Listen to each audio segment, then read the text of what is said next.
يتذكرو أبسانا إهادقن فصوم نماسن حاتياتنا تذكرو حاتياتنا تقاصاصيرو خطفأنا يدلين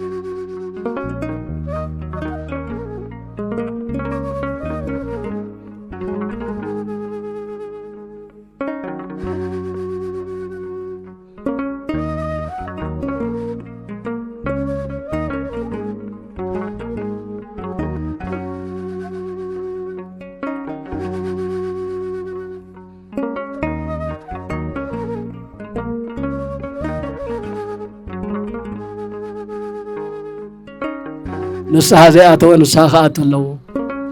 ዘይቆረበ ዘይሰገደ ክቆርብ ክሰግድ ኣለዎ ጾም ዘይለመደ ጾም ክለማመድ ከመሃር ኣለዎ እሕና እንታይ ከረኺብና ኢና ንብል ኢና እንታይ ኩሉ ግዜ ሰብ ኣብ ጥሜት እንዲና እኒና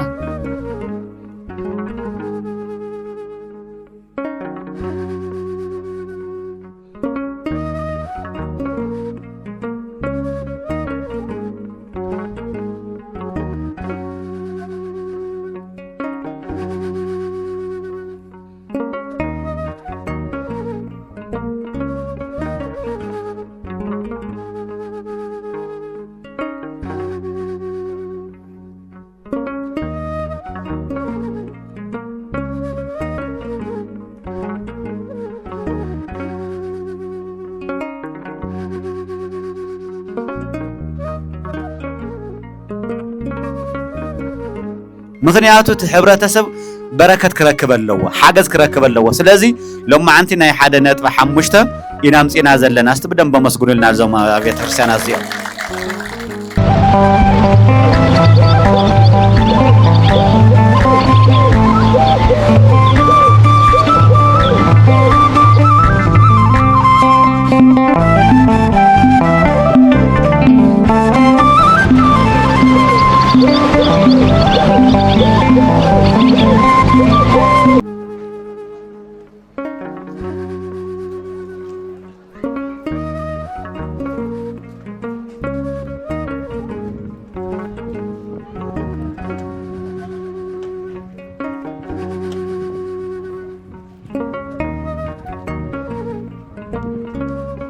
አረጋዊ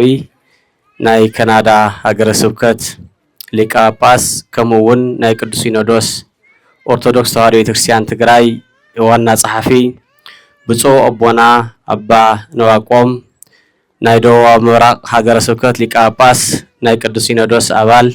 ብፁዕ አቦና አቡነ ናትናኤል ናይ ምዕራብ ትግራይ ሀገረ ስብከት ሊቀ ጳጳስ ከምኡውን ናይ ቅዱስ ሲኖዶስ አባል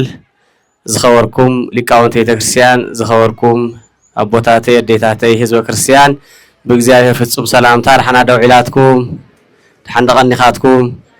አሜን አምላኽና እግዚአብሔር ኩሉ ግዜ ባዕና በደቁ እንዳተመስገነ ይመርሞ ያው በጸሎት ስለዝኽፈት ኩላህና ንጸሎት ንላዓል መንፈስ ቅዱስ አሐዱ አምላክ በቅድስት ሥላሴ እንዛ እመን ወእት ማሐፀን ክህደግ ከሰይጣን በቅድመ ዛቲ እምየ ቅድስት ቤተክርስቲያን ትእይት ስም የማርያም ጽዮን ለዓለመ ዓለም አምላከ ሰላም ንጉሠ ሰላም ሰላማዊ ኢየሱስ ክርስቶስ ሰላሙ ፍቅሩ ሓድነቱ ይለግሰልና በምሕረቱ ይምሕረና ቅድስኑ ይቅድሰና በክብሩ የክብረና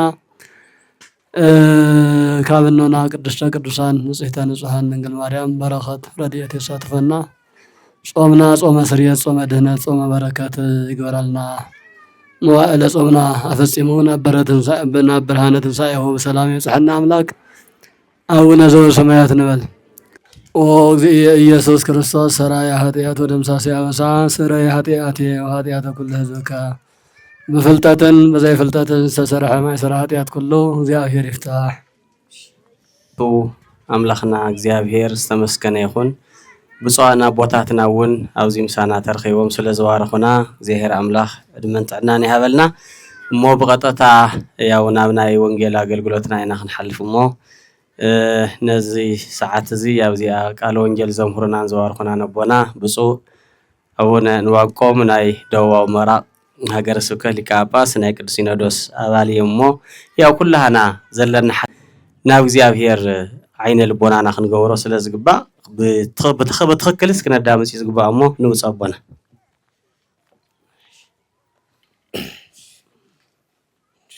በስመ አብ ወወልድ ወመንፈስ ቅዱስ አሐዱ አምላክ። ብፁዕ አቡነ አረጋዊ፣ ብፁዕ አቡነ ናትናኤል፣ ኣብዚ ዘለኹም ካህናት፣ ዲያቆናት፣ አቦታት፣ እዴታት፣ ህፃናት ብእግዚአብሔር ፍጹም ሰላምታ ከመይ ውዒልኩም? አሜን። አምላኽና መድሓኒና ኢየሱስ ክርስቶስ ሰዓት እዚ በሪኹ ቀዲሱ ተራኺብና ቃል እግዚአብሔር ክንመሃሃር ዝገበረ እግዚአብሔር ተመስገነ ይሁን።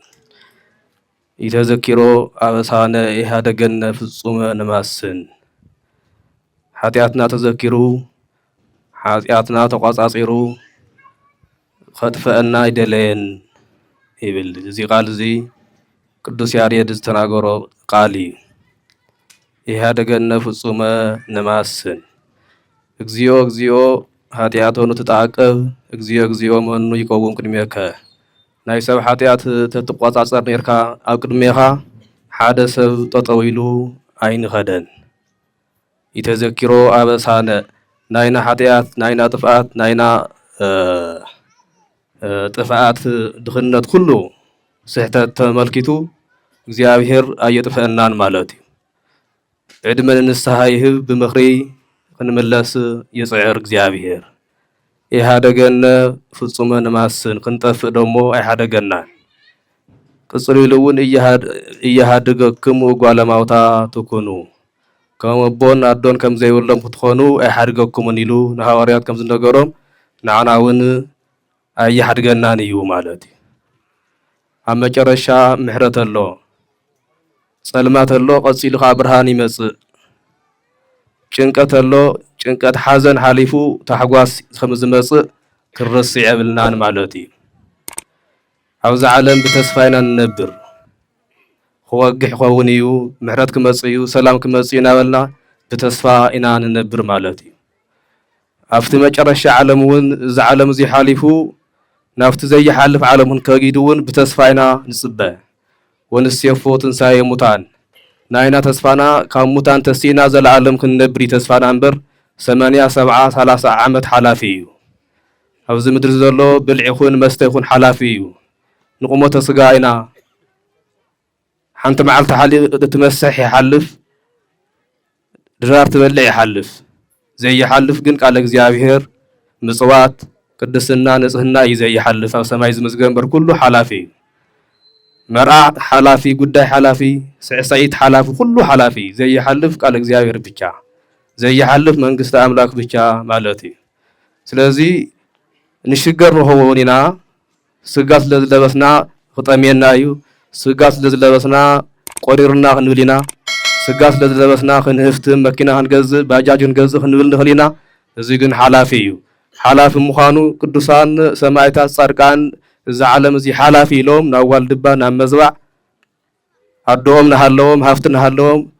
ትስዓቱ ቅዱሳን እና አቡነ አረጋዊ ደቂ ንጉሳት ፍርቆም ከዓ ንግስና ሒዞም ዝነበሩ እዚ ሓላፊ ኢሎም ናበይ ተሰዲዶም ነው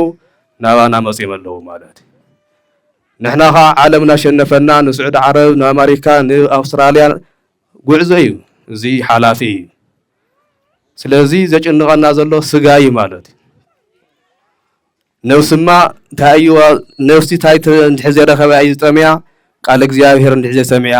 ቁርባን እንድሕር ዘይተቐቢላ ንስሓ እንድሕር ዘይኣትያ ማህሌት እንድሕር ዘይሰሚዓ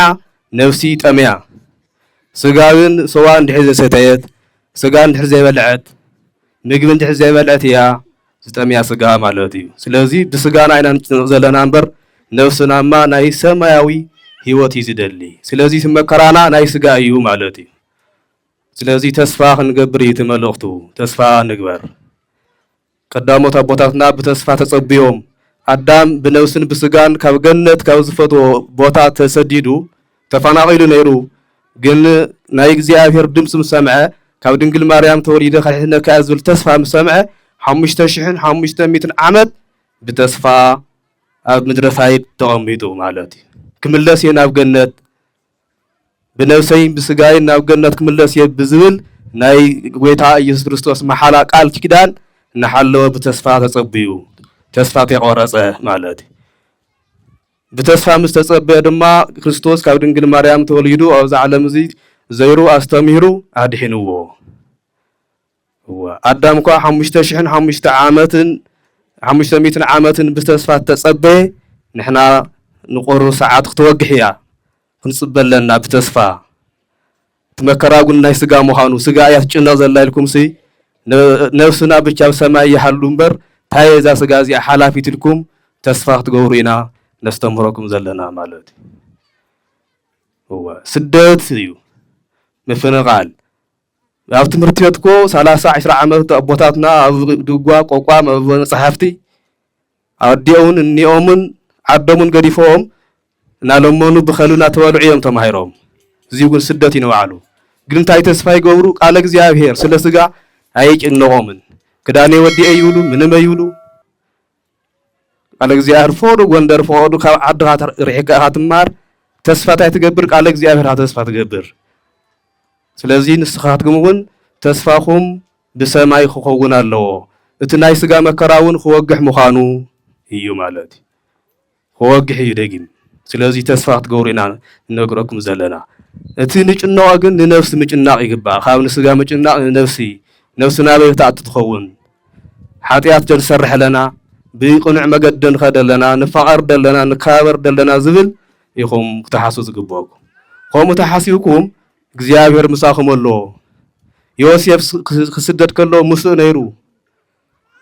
ተሸይጡ ናብ ግብጽ ኸይድ ከሎ ዮሴፍ እግዚአብሔር ሙስእ ነይሩ ሰበይቲ ጲጥፋራ ሓስያ ዶፊርን ኢላ ክትሕሱ ከለዋ እግዚአብሔር ሙስእ ነይሩ ኣብ እስር ቤት ከኣቱ ከለውን እግዚአብሔር ሙስእ ከም ዝነበረ ማለት እዩ እስራኤላውያን ተሰዲዶም ኣብ ግብጽ እናሃለው ፈርዖን ከሳቅዮም እናሃለው ንራሄል እግዚአብሔር አሚነን نبعثنا ناو سماي خرجوا خلوا محرت بقى مخنيات ناير هايل بخياس سميو كا موسى اما كاينت بموسى اما كاينت بحري خفيلو خمزه شاغروم كا غصي كا ناي فرعون غزات كم زوصوم سلازي مكرالو تسفاخا اصيلو محرت كم زلو كنفلت يغبانا بعالو ክርስቶስ ጉን ህፃን ናሃሎ ሄሮድስ ይቀትሎ ድንግል ማርያም ሙሴዮሴፍ ናብ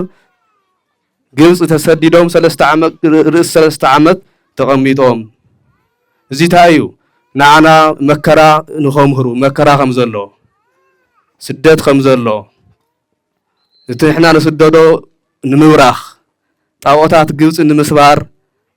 እግዚአብሔር ባዓሉ እግዚአብሔር ናሃለወ ስጋለቢሱ ደካማ ስጋለቢሱ نعنا نمدحان ليله 3 ዓመት ከም ተሰደደ ካው እኒ ዮሴፍ በተስፋ ድንግል ማርያም በተስፋ ጸኒሖም فوضع عشونا توقو لو مكوا مجد بمكنة نخيد شعو مكنة ينبرن شعو سايكل من ينبرن بإقرامنا توقعزو عشونا توقو هو نزي كوي أو ساعات تجستي فد متجست إيوب صادق وأما رقص ذات رماك نايك تعجستي ناي دنجل مريم تعجستي كامناي إيوب تعجستي يبلز بازحو مونا أملاك ردنا هالخي ماي سينكي ماي زهب أملاك حزير كن هالغس ماي سينكي ماي لمينكي هو ماي أستينا هو خلو ماي يلن يولوهم كم أملاك النوتو خمسة النوتو بخي ماي سينو يبل كريستوس كم أملاك النوتو خا ستك كوكا وانك ماي متاي تقرا أو دنجل مريم إجري أو نقص بطا باريخو ما يوصيو بعسرة مع التسنة مالتي بشومان تبعت سنة ما يمصي باريخو أو سدة اللو ما يسينا من يروم كاو ستيوم رويو مالتي كاو نظام افتخاوز اللو سبات كاتا يخونة تاماي مرار كونت كما يستيوا ليئتماي أمرارا ولرهقان فوسا وطعم تقبرا نروحوقات كاو روحوقات نزمصقن مدحانيت تعم تقبرا نمنتا يمريروا افتخاوي ما يسلزغلوهم استرجم عدس لزخانة أو زي حز وان كليكو أو كابي خاطر لي ما يسولت من عخايد هنا كان نمن دايز هنا كخور عبطة موسيو تحصيو خير كله يدهن أو كربا زلوا ينعقو خمزي ما لا خل حسي مسلو مالتي زي قروم يوم زي يوم حليفه من ميتاچن دنگل مريم ناي أملاك ودنا حلوتكوا خوزي خن مهاري قبانا كاو تسفا غيروم كنملسينا بنبال تسفانا غورو سدزنورو ان يوسف ندنگل مريم نسلومي يوسف نعا نمريم دنگل مريم حصانن سلومي حسكا تملس اتي قتلك ذا حسب نبره استنت حصان قطو ذا حسب نبره هيرودس لزموته ተመለስ ናብ ዓድኻ ተባሂሉ ቁስቋም መዓልቲ ከም ተመለሰት ማለት እዩ እዚ መከራ ክበዝሕ ዋላ ይብዛሕ እምበር ምሕረት ከም ዘሎ ካብዚ ክንዕዘብ ይግበአና ማለት እዩ ክሪኦ ከለና እውን እቲ መከራኹም ኣኺሉ ዝመስል ይመስለና ኣሎ ዝሮ ኣኺሉ ይመስል ክትምለሱ እዮም ዝብል ብዙሕ ሰብ ተስፋ ይገብር ኣሎ ብዙሓት ባሕተውቲ ይናገሩ ኣለዉ ክምለሱ ይኾኑ እዮም ዝብል ብዙሓት ኣቦታት ይዛረቡ ኣለዉ እግዚኣብሔር ዝፈልጦ ግን ብዙሕ ሓበሬታ ኣሎ ማለት እዩ ተስፋ ኣለና ዝብል ብዙሕ ሰብ ኣሎ ክትምለሱ ኢኹም ክወግሕ ክኸውን ይናበልና ኩልና እውን ተስፋ ኣለና እዩ እሞ ክትመለሱ ኢኹም እቲ ዋና መከራ ግን ናይ ነፍሲ መከራ ቅዱሳን ጻድቃን ናይ ነፍሲ መከራ እዮም ዝፈርሑ ማለት እዩ ናይ ስጋ ምንም ኣይፈርሕዎን ይትፍርሑ ለይቀትሉ ስጋኩም ናይ ስጋኹም መከራ ኣይትፍርሑ ጥራይ ናይ ነፍሲ በበይተኣቱ ናይ ስጋ ሓላፊ ዝኾነ ማለት እዩ ስለዚ ተስፋ ግበሩ ምሕረት ክወርድ እዩ ኩለና ዓብይ ጾም እዩ ኒሀዚ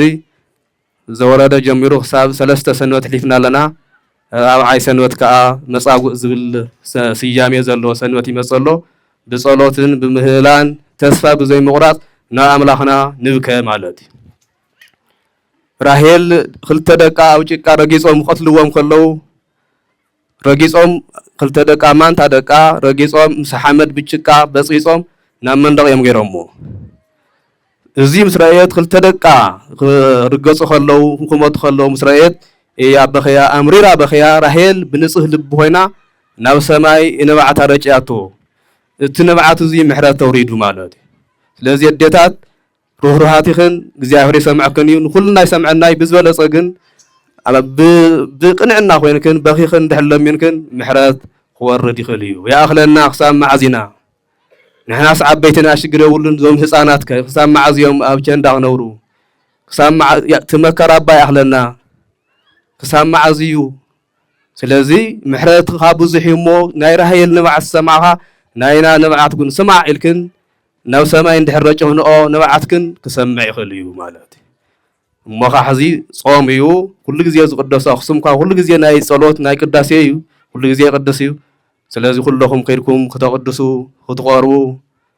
ናብ ኣምላክኩም ይኣኽለና መከራ ኢልኩም ክትልመኑ ስለ ናይ ባዕልኹም ስደት ተይኮነ ስሩ ኩሉ ስለ ዓለም ኩሉ ስለ ትግራይ ኩሉ ክትልመኑ እዩ ዘለኩም ማለት እዩ ተፈክር ንስኻትኩም ገዛ ዘይብልኩም በር እቲ ገዛ ዘለዎ ግን ጾም እዩ ዝሓድር ዘሎ ምንም የብልን እዚ ገዛ ብቻ ገዛ ሒዙ ዘሎ እምበር ብዙሕ መከራ እኒኦ ኩሉ እዩ ጨኒቕዎ ዘሎ ባንኪ ተዓፃፅዩ ነጋዲ ይኹን ኩሉ ኣብ ብኽያት ኣብ ሓዘን እዩ ዘሎ እሞ ንኩሉ ምሕረት ክወርድ ኢልኩም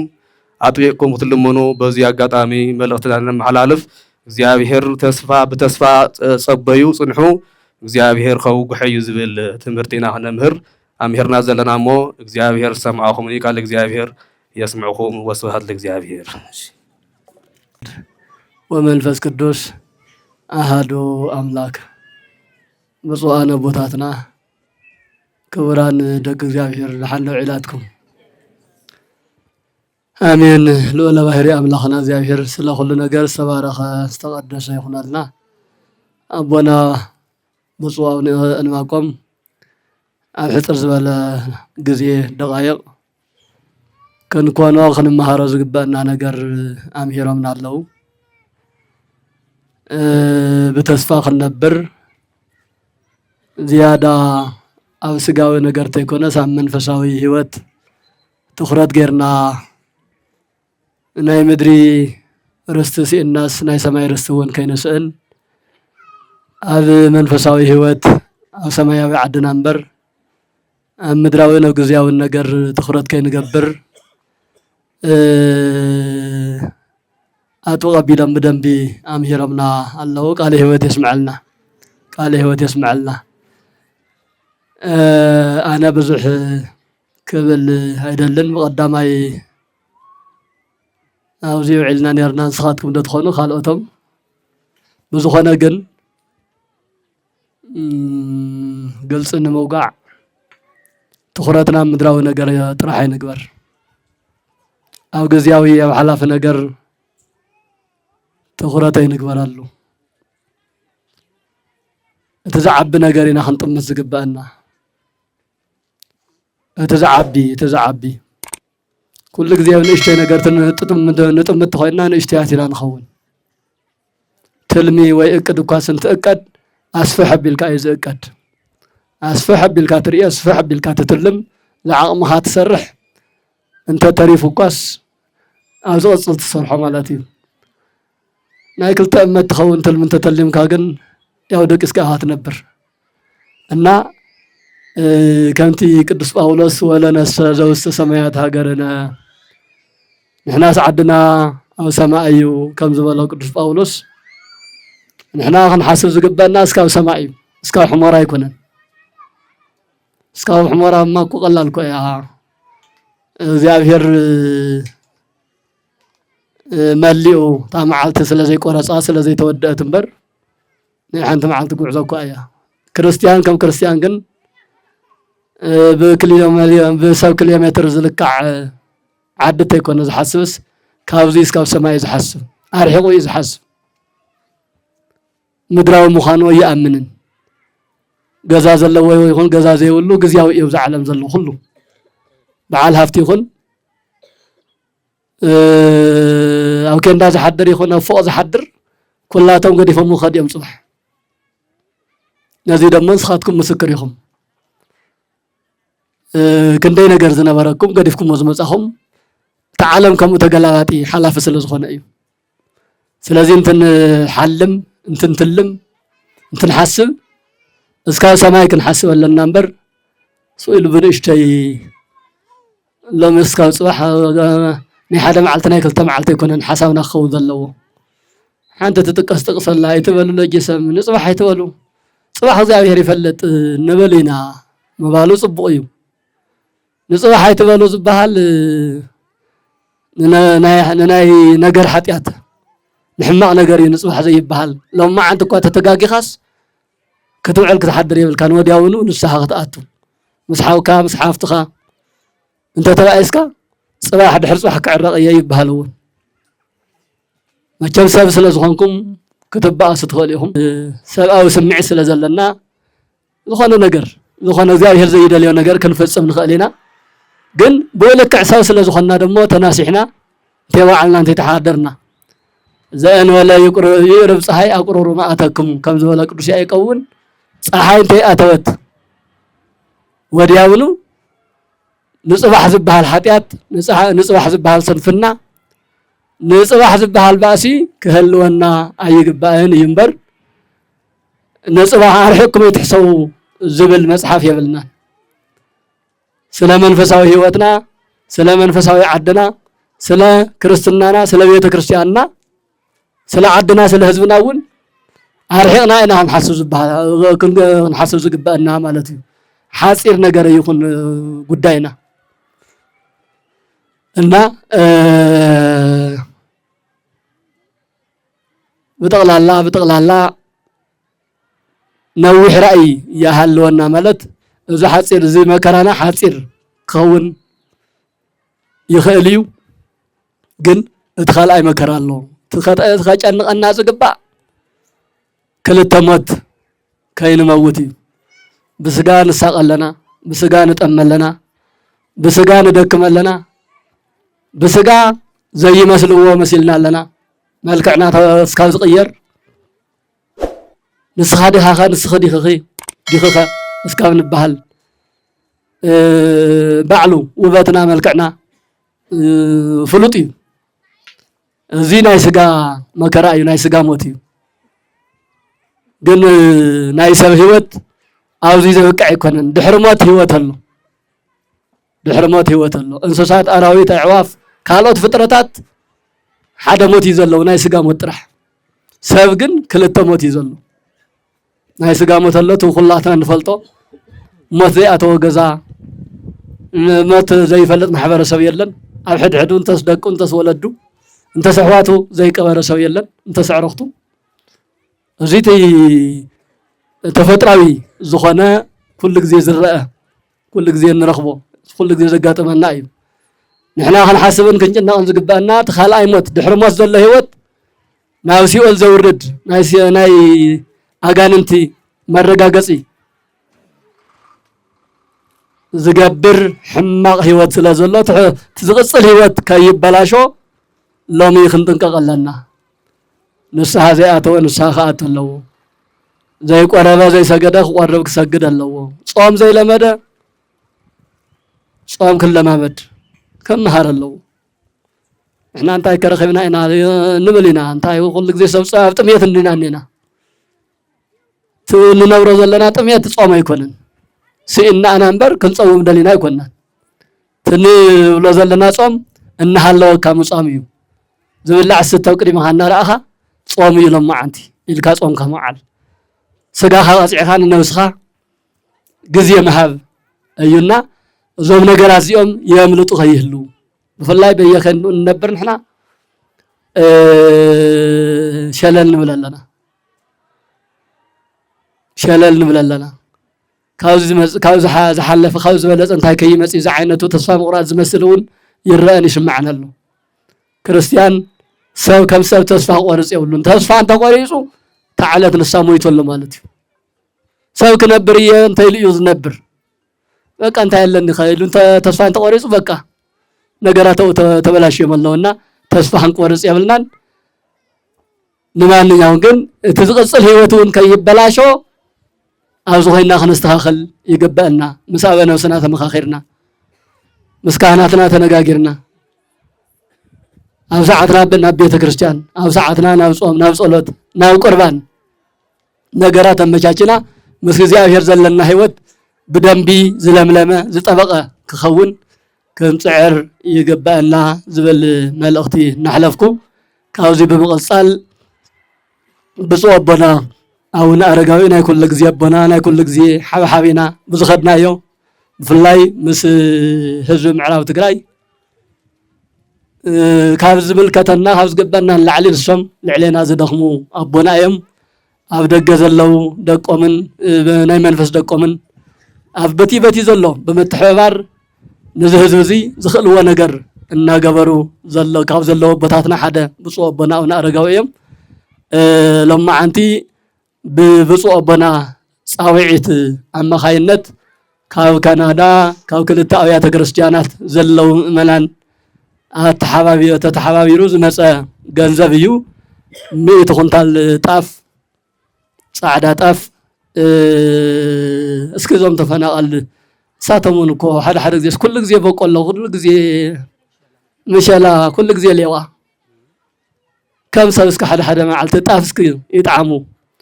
ተባሂሉ እዩ ክንየ ከዓዲ ኦሮሞ ተፃዒኑ ዝመፀ ጣፍ ሒዘምልኩም ዘሎ ዝመፁ ኣቦና እዮም እሞ ነዚ መሰረት ገይሮም መልእኽቶም ኣሕሊፎም እተን ኣብያተ ክርስቲያናት እውን ምስጋና ስለ ዝግበአን ክብሪ ስለ ዝግበአን ተው ዘሎ ህዝቢ ብጣዕሚ ሓሲቡ ተረዲኡ እዩ ዝኩሉ ነገር ዝገብረልና ዘሎ ኣብ ደገ ዘሎ ህዝብና ዳርጋ ንኣና ይጠጠው ኢሉን እዩ ንኣና ንህዝቢ ትግራይ ብፍላይ ንህዝቢ ምዕራብ ትግራይ ንኣና ጠጠው ኢሉ እዩ ዘሎና ነሱ መሰረት ገይሮም መልእኽቶም እውን እቲ ክብሉና ዝግብኦም ክመኽሩና ዝግብኦም ነገር እውን ክመኽሩና እዮም ኣነ እዚ ኣኽለኒ ወስብሓት ለእግዚአብሔር ነቦና ብፁዕ ኣቡነ ኣረጋዊ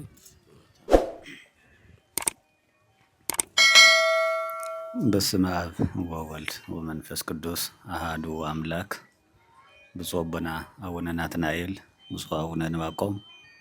ክቡር መላከ ፀሐይ ከምኡ እውን ኣበው ካህናት ምእመናንና ምእመናን ኣብዚ ኩልኩም ዝተረኸብኩም ሕዚ ኣብዛ ሕማቕ ግዜ ኣብ መከራ ስቃይ ኮይንኩም እቲ ዝሐሸ መናብሮ ትማሊ ዝነበረኩም ሕዚ ግን ንዘይትረብሕ እርዳእታ ከፊልኩም ብፀሓይን ብቁርን ዘለኹም ወገናትና ልዕሊ 5 ዓመት ረብሪብኩም ኣብ ስቃይን መከራን ዘለኹም ህዝብና እዚ ዝኣክል ኢልና ሒዝና መፂናት ኣይኮናስ እቲ ሕብረተሰብና ከመይ ከም ዘሎ ልምርኣይ ካልኣይ ደሞ ክፀንዕን ክብርትዕን ከም ዘለዎ ልምርኣይ እሞ ኣምላኽና እግዚኣብሔር እዛ ሰዓት እዚኣ ንኩላትና እውን ስለ ዘራኸበና ኣምላከ ቅዱሳን ቅዱስ እግዚኣብሔር ስሙ ዝተመስገነ ይኹን ከመይ ውዒልኩም ከመይ ፀኒሕኩም ኣሜን ኣምላኽና እግዚኣብሔር ቦቦና ሓዲሩ ኣምሂርና ገሲፅና እዩ ነቦና ቃል ህይወት የስምዕልና ንኹልቲኦም ኣቦታትና ቃል ህይወት የስምዕልና እስቲ ብደንብ ጌርኩም እግዚኣብሔርና መስግንዎ ካብቲ رداتا بالعلي تحزي أن حنا مصينا يزلنا تنا إجزاهير قال ممهريو نعخاتهم مصنعنا عيو مخنياتو حزي بفلاي دما ناي نفسنا واقع مس إجزاهير نعرقلو مس إجزاهير نورلو ناب إجزاهير نقربلو فولي خفتنا يقويتانا نكفتم مصامات عوي قويتانا مدحنا يسكس بعلى زصوم صوم سلازلنا زصوم زي دما ناي سلام ناي فقري ناي حددنات كخونلنا أملاخنا إجزاهير سناي فقاري خونلنا كمتو زمراي قدس داويت استزارو لما عنتي كمتو تفلت مكراوي زبال سالساي سنبت حزنا لنا እግዚአብሔር ይመስገን እንግዲህ ያው ንሽተንሽ ተርፈና ዘሎ ሳልሳይ ሰንበት ክንደርስ ከለና ያው መኩራዊ ይባልሞ ከምቱ ቅዱስ ዳዊት ዘለንስ መበላኒ ቅናተ ቤት ከይሉ ዝሎም ማዓንቲ ናይ ገዛኻ ቅናት ምብላዕ ናይ ቀረጽትን ናይ ሸትን ናይ ለወትን ዘሎ ታሪክ ነው ወሕ ታሪክ እዩ እዚ ሰዓት ዘሃምታ ብጾቦና ዝልዋ ና 15 ኪሎ 20 ኪሎ 25 ኪሎ ያምስለን ወደ ግን ያውያ ዝረዝሮ ንክንደዚያት ነው ወሕ ሰዓት ክንሕዘኩም ግን ንሕና ግን እንደል ዘለና ካብ እኽሊ ሒዝካ መምጻእ ናይ እግዚአብሔር ቃል ሒዝካ መምጻእ ማን ይሕይሽ ትንገሩኒ አይ ካብ ልብኹም የዝደሊ መን ያትሕይሽ ካሙ ትደልዩ ክንመጽእ ካብ ጥራሕ ናብ ዚኣታ ይኮን እርዳታ ተሓዝና መጽና 4 ቦታ 5 ቦታት መጽናስ ኩልኩም ተከውቱ ሁሉ ከምዚ በምንታይ ትገልጽዋ ዚኣ ጽቦ አመንት ህዝበለና ማለት እዩ ስለዚህ ከምዚ ዝበልኩም አመንት እንተሃልይኹምና ከምዚ ዝበለ ጠንካራ ህዝብ ተሊና በመንፈስ ዘይደኸመ በመንፈስ ዝጠንከረ በመንፈስ ዝበሰለ ብርቱዕ ህዝብ እንተሊና አንሕና ንመምሃር መምሃራን ሒስካን መምጻእ ዘመርት ሒስካን መምጻእ ንዓና ቀሊል እዩ ግን ሕዝቲ ጊዜውን ይውዳእ ስለዘሎ ይመስለኒ ከምቲ እርዳታ ዝፍለጥ ሕዚ ብተፈላለየ ቦታ ይመጽእ እርዳታ ተሕዚ ጀሚርና የዘለና እርዳታ ግን ብጸቦና አውነናትና ኢል ከም ትፈልጥዎ ካብ ደቆም በደገ ዘሎ ቦታት ካብ ደገ ዘለዋ አዴታት ሕዋት ካኩለን በቤተክርስቲያናት እናተላአኸ ተጀሚረን ዘሎ ሕዚ ጣፍ ተጀሚር ዘሎ መቼ ከም ትፈልጥ መሸላን ዕልወን ሰብ ፊኖን ከዊዱ ወሰብ ንሽተን ተስፋ እዩሞ ምክንያቱስ ጣፍ ንሽተን ብልዕናስ ተኸተለና በተስፋ ምን ተቀበልና ጻዕዳ ገጽ ኮይኖም ብሩህ ገጽ ኮይኖም ምን ተቀበልናስ በጣፍ ንጀምሮ ኢልና ሕዚ ይገርመኩም ተጀሚር ዘሎ ልዕሊ ተጻዒን ዘሎ ሕዚ ንኩሉ ማለት ኢና ኩለን ከተማታት ናፍቶም አይድብታት ካብ ምንጃር ዝበሃል ተጻዕዳ ጣፍ ዝበሃል መቸም ናው ዘከባበ ይኮነን ካብ ምንጃር ዝበሃል ካብ ሸዋ ማለት እዩ 400 800 ኩንታል ይመጽል ሕዚ ንምንታይ አውዚ ንሽተን ሕዚ ዘን ሕዝብ ዝገዚእና ዘለና ፊኖ ማን ነው ጣፍ በማሸላን ብዕልወት ኾና ክንዲ 4 ዕጽፊ ዝውስኸልና ነይሩ بزحلف رينا ينا بحنصات كيدنا نا 2 مليون حزن كيدنا نختلنا لا 300 او 200 قالن كنت علينا حزنا نخيد نيرنا قلنا بطافت نغورمو كاب 15 ون كاب 20 كيلو ون 25 كينا تسفا ايمو ابز حصره غزيو نعدكم الله سلازخونه تحبرتسبنا تكبابي زبلع زلو تكبابي زطعمو زلو نمنتاي ديطعمو نمنتاي ابوتاتنا بيتكريستياننا حغازيت كام طعم ነገር ካም ትህብ ሰናይ ነገር ምጅም ካም ዘጀመረት ንኻልእት ውን መርአያ እዩ አንሕና ውን ካመሽላን ዕልወን ፊኖን ሒስካ ሮዝን መኮረን ሒስካ ካም መምጻ ዝሐሸ ነገር ንቶም ዝህቡ ሰባቱን ዝላኹውን ሕጉሳት ኮይኖም ኣብ ማዓልዩ ከም ዝወዓለ ጽቡቕ ነገር ከም ዝተዋሃበ ድማ መርአያ እዩ ስለዚህ እዚ መርአያ እዚ ደሞ ኩሎም ሕዚ ብፍላይና ኩሎም መቸም ሓገዝቲ ኣብ ደገነ ውሽጥን ዘለው ዝሕግዙ ዘለው ደቅና ብኻምዚ ካብ ፊኖን ካብ መሸላ ካብ ዕልዎ ጾል ማለት ተበላሸና ኾነ ንኩሉ ዘይኸውን ብኻምዚ ትትገብሩ ዋላ ዝወሓደ ኮይኑ بخمس نخلال 200 كاب 400 مهاب 200 لو يوهم نقصالون تم 200 مسكا هم مهاب يحيي ازي كن بال كلغن اب ايدي بتا زلوا قرانيتات زكونه سمعيتات مسلا نغرات الله اي حد حناسي بصيحنا يمصي كل شيء عزبو خيسات الله نعاكم مسعدلنا مليسن زمص اديتات الله بصيحنا ينفلطن كامن مص جميرناس بصيحنا ينفلطن زبلا سبات الله زبلو سبات الله ስለዚህ ወሃብና ሃሎስ መዝጋብን ጸዋዕን ሰብሳብን መዝጋብ ግን ንምንታይ ሰብ ይጎድ ኩሉ ሰው ይዛርዳታ ዚያኮ በሰብ ምዕራብ ትግራይ ተመዛበለያት መጽዘላ ሎመን احنا ሒዝና መጽና ኣለና ቶም ሎም ዝረኸው ተቀጻል ክረኸው ቶም ካል ዘይጣዕም ደሞ ካልት ክረኸው ኣለዎም ንኹሎም ያኽት በጽሕ ዘለዋ ምክንያት ቤተ ክርስቲያንና ንሓደ ተተኩብ ንሓደ ተኸልእ ንሓደ ተብልዕ ንሓደ ተጥመ ይኮነተን ንኹሉ በመዓራ ዓይን እርዳታ እዩ ሰብአዊነት ይስራዕ ዘሎ ተሪፎ ይኮነን ቶም ኣብደገ ዘለው ሕብረተሰብና ወገናትና ዝህቡ ዘለው ተሪፉ ቆምታ ይኮነስ ሕብረተሰብ ናይ ህይወት አድሕን እዮም ዝምጹ ዘለው ዝህቡ ዘለው እዚ ኣብ ዝግበረል ደግሞ መተሓበርቲ ኣብ አይዲፒታ ዘለኹም ዘንዘንገራት ዚኣት ግን ክጸር ያለውን ምክንያቱ በቤተሰብ በከባቢያዊነት አውዚ ክህልየውልን ኣብ ስደት ዘለ ህዝቢ ኣከባቢያዊነት ኣብ ዘከባቢ ብምፍላጥ ዝግበር ነገራት እዚኦም ክህልየውሎም እዚኦም ክንቃወሞም ዝግበና ትፍቅሪ ትሕውነት ትስደት ተሓቢርኩም ትነብሩሉ ተሓቢርካ መትሕስሳብ ንምንታይ ጠፍዩ ብፍላይ ህዝብ ምዕራብ ትግራይ ንባዕሉ ኮይኑ ንኻሊእ ሰብ ዝሕግዝ ዘሎ ዝነበረ ህዝብና ስለዝኾነ ብንእሽተይ ነገራት ክንተዓዛዘብ የብልናይ ብዝሓልፍ ነገር ብዝጠፍእ ነገር ክንተዓዛዘብ የብልናን ስለዚ ንስኻትም ጸላይ ዝገብረና ዘሎ ጸላይ ዝብድለና ዘሎ ከያኽለና መሊስና ባዕልና ለባዕልና ክንጠቋም ባዕልና ለባዕልና ክንጓዳዳ የብልናን እዚኣ ተመልእኽትና እያ ስለዚ እዚ ናይ ሎም ማዓንቲ ሓገዝ ምጽዮምና ሂቦምና ዘለው ደብረ ሰላም ቶሮንቶ ደብረ ሰላም ኦርቶዶክስ ተዋህዶ ቤተክርስቲያን ካናዳ እዮም 2 ሚልዮን እዮም ብዝሓለፈ ልደት ከም ትፈልጥዎ መጀመርያ ቅዱስ ሲኖዶስ ውሳኔ ክውስን ከሎ ናይ መጀመርያ ቀዲሞም ካብ ውጭ ዘለዋ ኣህጉረ ስብከት ሃገራት ቀዲማ ደብረ ሰላም ኦርቶዶክስ ተዋህዶ ቤተክርስቲያን ካናዳ ቶሮንቶ ዘላ ካብቲ ቤተክርስቲያን ኣካባቢኡ ዘለዋ ተሓቢሮም 2 ሚልዮን ንሕንፃፅ ፀብፅሕና ተና መጀመርያ እንደውም እንታይ ትብል ነይራስ ናይ ልደት ውህብተና ንሕንፃፅ ወገናትና እያ ትብል ነይራ ናይ መጀመርያ ከም ዘላ ብፅሕና ኣብ ሕንፃፅ ዝነበሩ ካህናት ይኹኑ ዘለው ኩሎም እንደውም ናትካቶም ስደት ዝገርመና ደስ ዝብልስ ከምቶም ናይ እስራኤል ስደት ኣይኮነን ናይ እስራኤላውያን ተወሰኑ ነቢያት ነይሮም እዮም ኣብናትኩም ግን ካህናት እንዲያቆነ መማሃራን ዘለዎ ስደት እዩ ስለባዕልኩም ዝተመስግኑ ኣብ ሕድሕድ አይዲፒ መማሃራን ካህናት ዝናዝዙ ዘምህሩ ዝፈትሑ ዝቅድሱ እንደም ዕድለኛታት እኮ ይኹም ምስ ኩሉ ነገርኩም ተጓዓዝኩም ሰባት እኮ ይኹም ከማኻቱም ዕድለኛ ሰው እኮ የለን እንታይ ዝጎደለሎ መማሃራን በላሕቲ ዝኾን መማሃራን ኣሎ በላሕቲ ዝኾን ካህናት ኣለዉ እንዲያውም ኣነ ሓደ እንታይ ሓዘንሲ ኣቱም መተሓበርቲቶም ካህናት ልሕወስዎም ቤተክርስቲያን ምንም ትዎም ነገር የብላን ተፈናቂሎም ከማኻቱም ኣፍታ ንእሽተይ ኣብ ሸንዳ እዮም ዝነብሩ ዘሎ ኣብ ንእሽተን ቆርቆሮ እዮም ኣፍታ ትምህርቲ ቤት እዮም ዝነብሩ ዘለው ክትብል ከለዎም ሲ ካህናት እዮም ይረኽቡ ይኾኑ እዮም ኢልኩም ሰይትሕሰቡ ከማኻቱም እዮም ኣብ ዝግበር ሓገዝ ሓግዝዎም ከማኻቱም ጌርኩም ማንኛውም ዝግበር እርዳታ ሕወስዎም ይኹም ምክንያቱ ምንም ቤተክርስቲያን እውን ዝግባእ ነገር ኣይሃወቶምን ንስኻትም እውን እንተገዲፍኩም ከቢዲ ነገር ዝኾኑ ንሳትም እውን ሕወስዎም ስለዚ ታናይ ልደት ውህብቶ 2 ሚልዮን ሂቦም ብዝሓለፈ ኣብ ሕንፃፅ ዝነበረ ከይድና ብዙሕ ምስ ወቦና ብፃውነ ጴጥሮስ ኮይድና ሂብና መፂና ኢና ሕዚ እውን 2 ሚልዮን ካብ ደብረ ሰላም ቅዱስ ሚካኤል ካናዳ ቶሮንቶ ማለት እዩ ካብቲ ሰበካ ጓያን ኣብኡ ኣተሓባቢሮም ተከባቢ ዘሎ ሕብረተሰብ ዙርያው ዘሎ ካብኡ 2 ሚልዮን ኣምፅኦም ኣለው ካልአይቲ ደሞ ኪችነር ደብረ ጽዮን ቅድስት ማርያም ቤተክርስቲያን እውን 762 ሺህ ኣምፅኦም ጠቕላላ 2 ሚልዮንን 762 ሽሕና ሒዝና ለእርዳታ ኢሎም ዘለው ስለዚ ሳቶም ላብ 4 ቦታ እዮም ኢሎምና ስለዚ ተሓሲብና ነበርና ሕንፃፅ ዓዲ መሐሚዳይ ሸራሮ ሃማ ሓሲብና ነርና ግን ንሕና ከም ትፈልጥዎ መንበሪና ኣብዚ ኣክሱም ይማእኸልና እሞ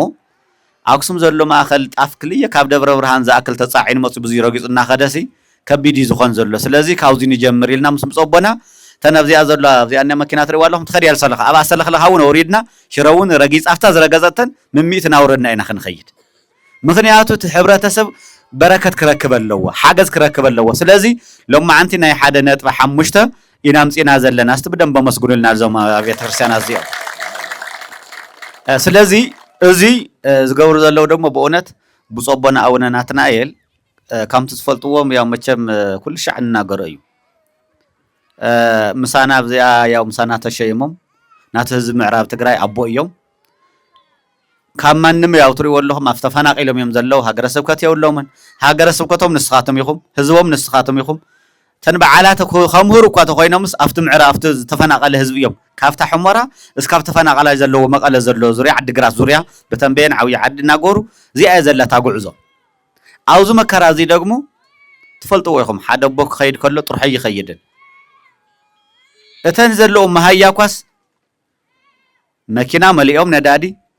ኣብ ዝኸድዎ ሓገዝ ንሃው ንካህናት እናደጎሙ ነቶም ሰልሰውኩን ነቶም ስኹን ሰም ዝኸዱ እናገበሩ መቸም ትሪእዎም ኣለኹም መቸም ቅድሚ ጵጵስና ዝነበሮም ዓዲ ሓውስና ሃለይን ሕዚ ትሪእዎም ኣለኹ እዚ መፀውዚ ጸሊሙ ዘሎ መዳ ብጭንቂ እዩ ብኽያት እዩ ንብዓት እዩ እቲ ንብዓት ደግሞ ህዝበይ ይጠመሎ ህዝበይ ይመውተሎ ምቕባር ኣይከኣልናን እኮ ናሰከፍና እናሓዘና ካብ ምቕባር እውኢልካ ናብ ዓዲ ምምላስ ደይሐይሽን ዝብል እዩ ስለዚ ኣቦኹም ከም ካልእ ኣይኮነን ሃሪሶም ኣይኮነን ዝነብሩ ዘለው ታተርፊ ግዚኦም የገልግሉ የቀድሱ እታ ዘላ ጊዜ ደግሞ أبزا صمر عانم أنا لما عنتي وصي زلهم من قصايتن قصاصنا نسام قد بمقالة جميرهم عدقرات عوي عدن حق زيهم مصيم عدواون حق زيهم لو ما بزي الله صراحة دو مخافسن جمير رقمو سلخلخا هبو غير سكاب شرارة زل بتحت زيرونكم مصيم شمان تمي تكون تالي ما عزيزم لله لا ناب شعنتر 10 مليون مالتي يسويهم سي ازي زخون زلو دقوم كدحنو حزبهم كدحنو نعدو مريح خاموسيو كاينه مريحم كشغور ايوم زخلو زحزن زلو ابلوهم سنبهم استمسغنو بدنبي نشتي دخم زبلتي ازياس حدا غزي تفلطو وندهم ياو دحر ገንዘብ ንእስ ይልካስ አፍታ ሞባይል ኻንሽተ ድሕር ዘይብላስ ታይዳ ትግበር ተይበጽሐት ምዕጻው ማለት ቆያ ተይበጽሐት ምዕጻው بس بدن بغيركم مسغن مسغان ازيان እግዚአብሔር ይና እዚ ኩለኩም ከለኹ እዚ ጥራሕ ይኮነን እዚ ጥራሕ ይኮነን ነዚ ጥራሕ ንምእመኖም ይኮነን ነቶም ካህናት እውን ብዛ ዝረኸውዋ ንሓደ መደጎሚ ንሓደ ግዛዕ ደጓላይ ሓሚም ንሓደ ሰበይቲ ሓሚመ ሰማጺስ በኺ ተኸድስ ሂወሞ ይምሰዱ ስለዚህ ከምዚ ዓይነት አቦ እግዚአብሔር የውኩም ኣሎ ሙሴ ንህዝቡ ሓላው ኮይኑ ካብ ግብጽ ናብ እስራኤል ክሻገር ከለኮ ናመርሕ እናሰበኸ እናመሃረ ምስ እግዚአብሔር እናተነጋገረ ለሻገር ነይሩ ሕዝውን አውዚ ጥራሕ አይኮነን አቦኹም ናብ አውን ቀዲመንኩም እዮም ክኸዱ ቀዲምኩም ስኻቱም ካምቶም ብልጥታት ዝነበሩ ኣብ ግብጽ ዝነበሩ ሰባት የለን ሙሴ አንሕናሲ ስኻ ካብ እግዚአብሔር መልእክት ተዋሂውካ ኾኒ ክንሻገር ንኽእልና ወይልካና ትኾኒኻ ግን መጀመርያ ክንሻገር ተኾይናሲ እግዚአብሔር ነጊርካ ድሕር ኮይንስ መጀመርያ ስኻ ተባሕር ወቂዕኻ ተሻገርሞ ብድሕር ምተሻገርካ ተሻገሩ በለና አንሕና ብድሕር ክንሻገር ኢሎም ረሞም ደብልጥታት አቦም ግን ቀዲሞም ክሻገር እዮም ስኻቱም ታናይ መጀመርያ ጉዕዞ ክትበር ገላ እሶም ጥራሕ አይኮን ንሕና ወይና ክንሻገር ስኻቱም ምክንያቱ ህዝብና አእቲና አምሂርና መረቦቱ ኻመይ ከም ዘሎ ትርዳታ እዚ ጥራሓው ዘይኮነን ካማ ቀጻሊ ተተሓባቢርና ደግሞ ህዝብና ዓለም ዘሎ ህዝብና ሓጋዚና ህዝብና እንደውም ተይረበሮ ገዘኦም ሸይጦም ንብረቶም ሸይጦም ወርቀን ሸይጠን ኣብ ደገ ዘሎ ኣብ ሽንት ቤትና ስርዓ ኣብ ዓዲ ዓረብ ዘሎ ኣብ ተፈላለየ ዘሎ ንህባ ዘሎ ኣዴታትና ሕዋትና ደቅና ካማ ተሓባቢርና ወናኡ ንእሽተይ መቋቋሙ ዝኾን ደግሞ ሁላትና ክንሕግዝ ኮይና ግዴታና እኮ እዚ ስለዚህ እዚ ክንገብረት ኮይና ምስ ሃገረ ስብከት ምስቶም ናይ ሃገረ ስብከት ኣቦ ኮይና ኢና እሞ ስለዚ ሕዚ ኣብ ካናዳ ዘለኹም ኣብ ደብረ ሰላም ቅዱስ ሚካኤል ኣብ ኪችነር ደብረ ጽዮን ቅዱስ ማርያም ቤተ ክርስቲያን ሰበካ ጓይ ህዝቢ አካባቢ ዘለኹም ኩልትዩ አካባቢ ዘለኹም ዝላአኩም መገንዘብ ሕዚ ኣብ አክሱም 100 ኩንታል ጣፍ አራጊፍና ምስ ሕብረተሰብና ሕዚ ሎም ማዓንቲ ንዕድል ኣለና ቃልአትኩም ዘለኹም ኣብያተ ክርስቲያናትኩም ህዝብና ቅድሚ ሙማቱ ህዝብና ቅድሚ ምሽጋሩ ቅድሚ ህዝብና ላብ ሕማም ምቸም ሕማም ትፈልጥዎ ብጥሜት ሕማም ኣሎ ብሓዘን ሕማም ኣሎ ብጭንቂ ሕማም ኣሎ ዘም ሕማም እዚኦም ደግሞ መድሓኒት ዘይብሎም እዮም ከም ትፈልጥዎ ምክንያቱ ሰብ ተተጓዲዩ ክትሕክሙ ኣይትኽእልን ኢኻ ስለዚህ ህዝብና ክንበጽሕሉ እንተኾይና ሕዚና ገና እናሃሎ እንተይ ሞተ እንተይ ሓመመ ዓራት እንተይ ሓዘይና ክነድሕነ ዝግበአና ትማሊ ቀኒዒሉ ዝኸድ ዝነበረ ሰኣን ብጥሜት ብሽግር ሰኣን ሕክምና ሰኣን ዝኾነ ነገር መድሓኒት ምርካብ ሰብ ጎዊጡ ዝኸድ ዘሎ ሰብ ጸሊሙ ዘሎ ካብቱ ዝነበሩ መናውሩ ሰቡነቱ ቀይሩ ዘሎ ሕብረተሰብና ከምዚ ድኹም ነርኩም ትማሊ ከም እኮ ይነበርኩም ሽግር ጭንቂ ሓዘን ስቃይ ካው ደሞ ገሊኡ ብዙሕ ዝተፈላለየ ሕብረተሰብና ገሊኡ እግሩ ለሱዳን ዝኸደ ገሊኡ እግሩ ናብ ዝመርሕ ዝኸደ ብዙሕ ሕብረተሰብና ተፈላለዩ ሕዋትና በንጓልን ሰብኣይ ሰበይትን ደቅን ተፈላለዩ ግዜ እኮ እዩ ዘሎ እዚ ናብ ሓደ ክእከብ ተኾይኑ ደሞ ኩላትና ክንጽል ኣለና ኩላትና ክንልምን ኣለና ተስፋ ኸይቱ ብጸቦና ኢሎምኩም ተስፋ ኸይቱ ቆርጹ እስቲ እንደውም ኣብዚ ስደት ኮይንኩም ክንደይ ትቆርቡ ሰባት ኣለኹም ስንገሩን እስቲ ምስ እግዚአብሔር ክንደይ ተዓሪቅኩም ኣለኹም ስጋኹም ክንደይ ዝቆረብኩም ክንደይ ኣብ ንስሓ ኣትይኹም ኣብ ቤተ እግዚአብሔር ዘለኹም ክንደይ ጠንካራታት ኣለኹም ዶ እስቲ ድምፅኹም ኣይስማዕን ኣብኡ ዘይነበረኩም ኣብዚ ኮይንኩም ነብስኹም ዝሓድለኹም ነብስኹም ዘኽበርኩም ሰባት ክንደይ ኣለኹም እስቲ ኣለኹም ዶ ድምፅኹም ኣይስማዓለን ኣለኹም ዶኹም ርኢኹም ናይ ካህናት ውጤት እዩ ريهم ده كهنات سلزلهم أب حد جزاهم تحممكم يطيقوهم مصيمين عززهم نسها يهوهم يقروهم يجنزهم يقبرهم تدلهم كريستنا تهليون كريستنا يلعللكم أبلنا يلدت قال عوني يركولكم أب كله دعوة استخمنا وحاجزكم زرها كهنات سلزلوا أهل الناس وستمتم كهنات بدن بمسكون زي أنا تم كهنات وتيتي هم زيد عرض قرب طوينهم زيالتهم كانت يا نودع أخويا تنا مودعتا أبوتات كهنات هزوهم أمهرو هزوهم حلو مخنياتو بزح بلعي بزح تخلاتات بزح ليباو بزح عماصي زلوا زمنينا زلنا حد أفتا أي دي بي زلوهم أزلوا جزا قال إيان السنة إيجال النسها قالت يكونس مدرات اللي علت لهم دقة كامل لهم لكم بارك هو منجوهن هو مغنيات وعلوم سلام من تكخون تجيب نواركم من نقدسكم تخيلكم والناي مشت أمروهم تزخيلكم دو منجوهن من اللي زحمة من اللي استشجرت من اللي تسجمت نعزا قال يناولكم حتى توهم مغنياتهم واقعهم عصب مدرسة يكون السماء عصوهم زتوهاوكم مكنتون سماياوي سبب المصنعني من رجاجعيو እዚህ ክንብል ከለና ግን እርዳታ ክንህብ ከለና ደሞ ጥራሕና ኦርቶዶክሳውያን አይኮነን ካብ ዘዋ ምዕራብ ትግራይ ዝተፈናቀለ ማንኛውም ሃይማኖት አይምጥራይ ይብል እዚ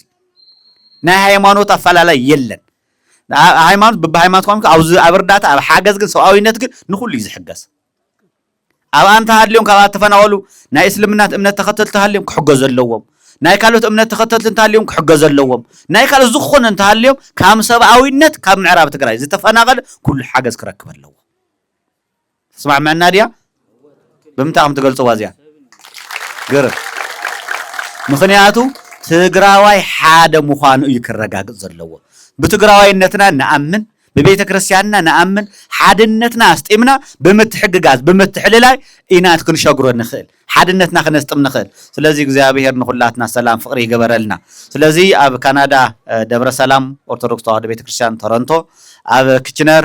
ደብረ ጽዮን ቅድስት ማርያም ቤተክርስቲያን ሰበካ ጉባኤን ህዝብን አካባቢን ዘለኹም ዝላአኩም ናሎም ጀምርና ያለና ካብ ሰልስ ደግሞ ቀጻሊን ታሕቲ ጉዕዛና ከንጀምሪና እግዚአብሔር ዝሃውኩም او ዘለኹም እውን ዝሃውኩም ዝሓገዝኩም ክብረት ይሃበልና አዚና ነመስግን ዝተላኽና ደግሞ ነብጽሕለና ንስኻቱም ከም ዘውጽሕኩም ብምታይ ተረጋግጡ ስብደም በገርኩም መስግኑ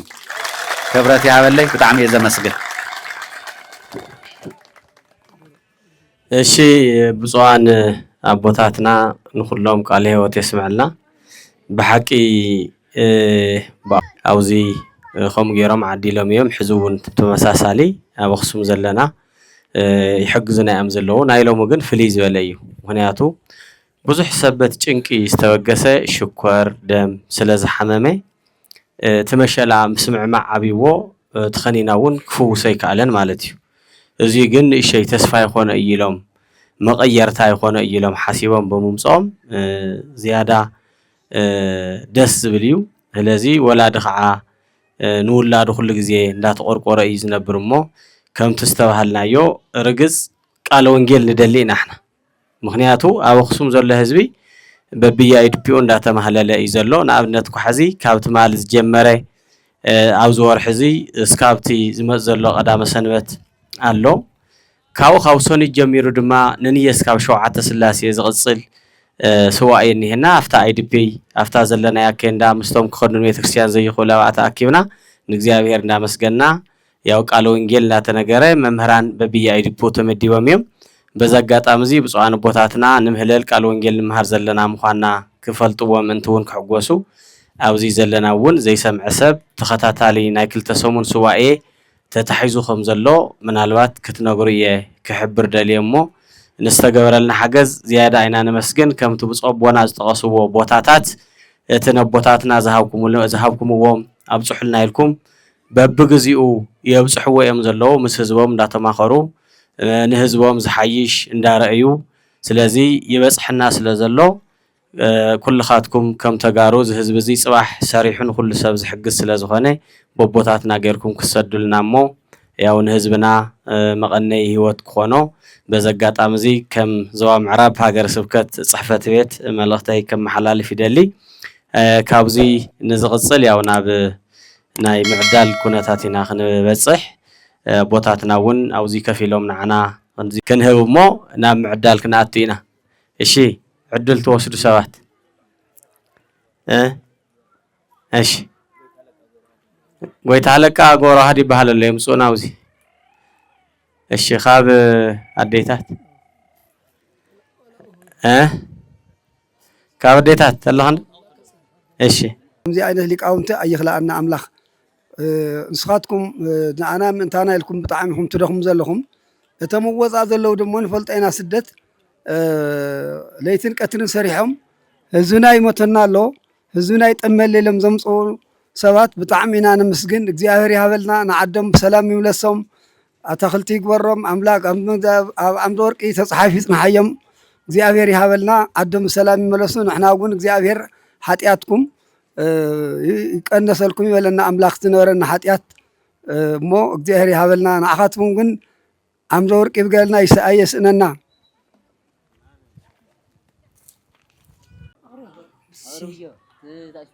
እግዚአብሔር ይቀንየልና ከም ዝገርኩም ተሓገዝኩምና እግዚአብሔርና መስገንና ኢና ሰላኹም እውን ኢና ሻብ ሕጂ ፀናሕና ሰላኻትኩም ኢና ውጭ ዘለኹምን ኣብዚ ዘለኹምን ውጭ ዘለኹምን ንኸይድመውት ከምዚ ኣጌርኩም ዘድሐንኩምና ሻብ ሕጂ 6 ዓመት ዘፅናሕኹምና ብጣዕሚ ኢና ነመስግን ከምቲ ሕጂ ዝሕግዙና ኣለዉ ናይ ውጭ ሓደ እውን ከም ቤተሰብና ዘለኹም ኣብ ኣስትራልያ ኾን ካልእ ኾን ዘለኹም እውን ንዚኣቶም ሪኢኹም ክትሕግዙና ኢና ብትሕትና እንታይ እስሚ ንብል ሕጂ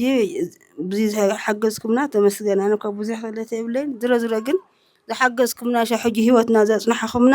እግዚአብሔር ይሃበልና እግዚአብሔር ይሓግዝኩም ኣብ ከይንዳ ኢና እኒአና ሻብ ሕጂ ግን ከይንመውት ከም ጌርኩም ዘድሐንኩምና እግዚአብሔር ይሃበልና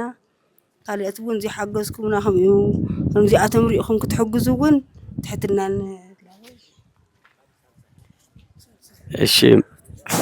እሺ ካሊእ ምናልባት ብዛት ኣቦታትና ሊቀ ጳጳሳት ድሓን ኢላትኩም መጀመርያ ሞቲ ትገብርዎ ዘለኹም ሓገዝ ዋና ነገር ይፍለጥ እዩ ስቂልና ንሕዚ እንተይኮነስ ቀደም ጀሚሩ ያው በተለይ ኣቡነ ናትናኤል በቀደም ዓሪና ኢና ንፋለጥ ዓሪና ስለዚሁ ኣብቲ መረፃ እውን ተኸፋሊአ ነይረ ኣነ ግልፂ ተኸፋሊአ ነይረ ብተዓዛብነት ናይ ዞባ ምዕራብ ወኪለ ኣብቲ መረፃ እውን ነይረ ስለዚሁ ኣብቲ መረፃ ዝነበረ መን ከመይ ነይሩ ብጣዕሚ ደስ ይብል ነይሩ ስለዚሁ ኣብዚሁ ሎማዓንቲ ጌርኩሞ ዘለኹም እቶም ኣሕዋትና ብደገ ዘለዉ ድማ ዝገብርዎ ዘለዉ ኤርትራውያን ይኹን ተጋሩ ዋና ነገር በዚሕዎም እንተይኮነ ትዘለ ፀገም ተረዲእዎም ዝህዝቢ እዚ እንታይ ይኸውን ኣሎ ንሕና እንተዘይ ሓጊዝናዮ መን ዝሕግዞ ዝብል ኣተሓሳስባ ስለ ዘሎ እዩ እምበር ኩሉ ቤተ ክርስቲያን ክስዕም እንተሎ ጥራይቲ ዘለዎ ኣይኮነ ዝተኩብ ያው በዓል ቅርሺ ይተኩብ በዓል ሚልዮን እውን ክተኩብ ይኽእል በዓል ሚልዮን ዘይተኩብ ክህሉ ይኽእል እዩ በዓል 10 ቅርሺ እውን ክተኩብ ክህሉ ይኽእል ስለዚሁ ናይ መሃብ ልምድን ሓሳብን ርህራሄን ስለ ዘለዎ እሞ ብፁዓን ኣቦታትና የቀኒየልና ትምትሕባር እዚ ዋና ነገር እዚ እዩ ሰብ ተተማሂሩ እዩ መምህር ዝኸውን ስለዚ ንስኻትኩም ድማ ፀገም ኣሎ ኢልኩም ላዕልን ታሕትን ኢልኩም ዋይልኩም ግዛዕኩም ከሲርኩም ግዛዕ በተገብርዎ ዘለኹም ብሽም ዞባ ምዕራብ የቀኒየልና ንወረልና ንቐፃላይ ዝበለፀ ትምህርቲን ጥራይ እዚ ናይ ከብዲ እንተይኮነ ናይ ኣእምሮ ናይ ክስተዮ ከተምህሩና ምእንተ ያው ኣቡነ ናትናኤል እውን ናፍቲ ዘለዎ ቦታ ክመፁ እንተለዉ ብደንብ ጌርና ምንፃፍ ኣንፂፍና ከም እንቕበሎም የቃል ዝኣቱ የቀኒየልና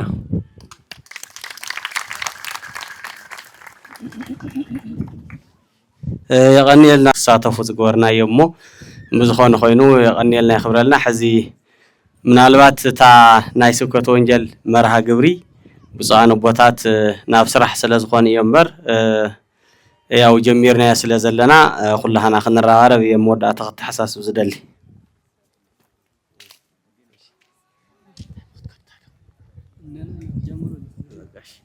እሺ እምበረይ መዝገብ ዝሓዛትኩም ኮሚቴ እሺ ናይተው ስለዚ ዛ ሓንቲ ኩንታል ን4 ሰብ ተደልዮም ፅዒኖም ዋኸዱ ይኽእሉ እንተደልዮም ድማ ኣብዚኣ ተኻፊሎም ዋኸዱ ይኽእሉ እዮም ኣጋጣሚ ዝሽፈር ፅዒንዎ ዝመፀቲ ሽዋ እሞ ይሰቐል ነዳ እሞ ኣነስ ከብፅሐሎም ይልኒ ኣይ ተማቒሎም ስለ ዝወስድዎ ንምብፅሑታ መኪና ኻውን ዓባይ ስለ ዝኾነት የሸግር እዩ እምበር ትኽክል ኢኻ ኢለ ያው ከም ሓሳብ ኢና ተዘራሪብና بزخانه خوينا جنت حاونا ونبدخام كان يسعين خمسة خمسة عينتون حساب رخيبنا هنا أما وداتها حنت حساب زنيته حاونا አቶ ተስፋይ ማረዝ በሃል መተሐባበሪ ናይት ክላስተር በአምሆ በዚያ ዒልዎ እንዳከፋፈልና እናህለና በጾቦና አውናትና ያልናለው ካብዚያ ተጽይሩ ኸይዱ ያው ሓደ እግሩ ሓደ ኢዱ ክሰርሕ ይካለን ብጣዕሚ ዘተሐባብረና